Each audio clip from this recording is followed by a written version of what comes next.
1 চামুচ জিৰা দিছোঁ,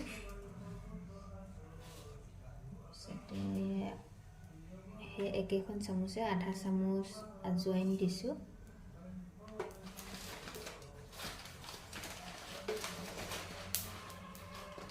লগতে 1 চামুচ ধনিয়া গুটি দিছোঁ। এইখিনি এতিয়া অলপ দেৰি ভাজি পেলাই দলদলীয়া ধৰণৰ আধা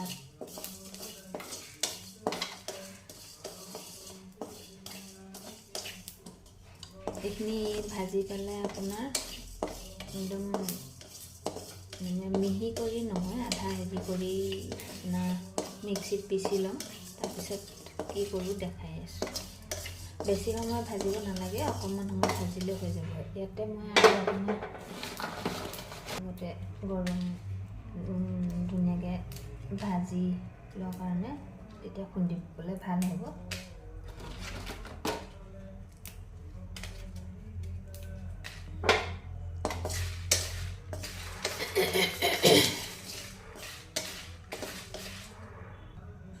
এইখিনি আপোনাৰ ভজা হৈ গৈছে। এতিয়া এখন প্লেটলৈ কাঢ়ি ল'ম। আপোনাৰ মছলা গৰম কৰা কেৰাহীটোতে এতিয়া তেলখিনি গৰম কৰি ল'ম।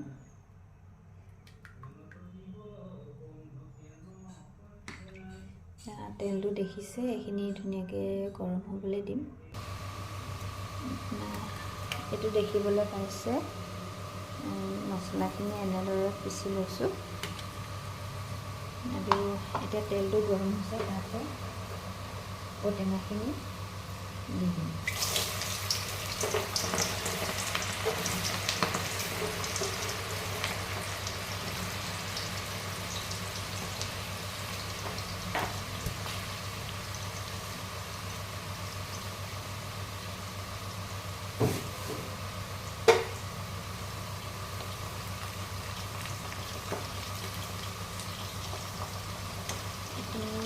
দি দিলোঁ। তাৰপিছতে ইয়াতে এতিয়া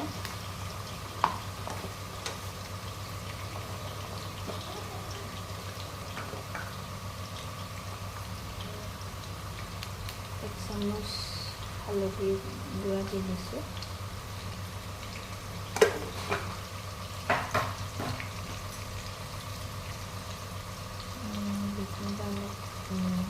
দি দিছোঁ।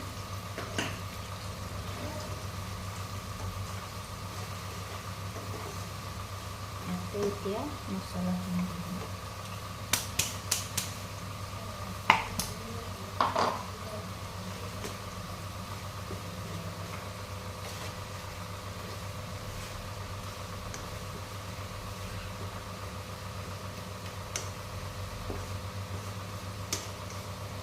এতিয়া এইখিনি কৰা হৈছে, ঠাণ্ডা হ'লে ধুনীয়াকৈ বৈয়ামত ৰাখি দিলে হৈ যাব। আপোনাৰ ঔটেঙাখিনি দেখিবলৈ পাইছে। ইয়াতে এতিয়া জলকীয়াখিনি দি দিম। জলকীয়াখিনি দি এইখিনি প্ৰায় ঠাণ্ডা হৈ গৈছে। ধুনীয়াকৈ ঠাণ্ডা হোৱাৰ পিছত বৈয়ামত ভৰাই দিম।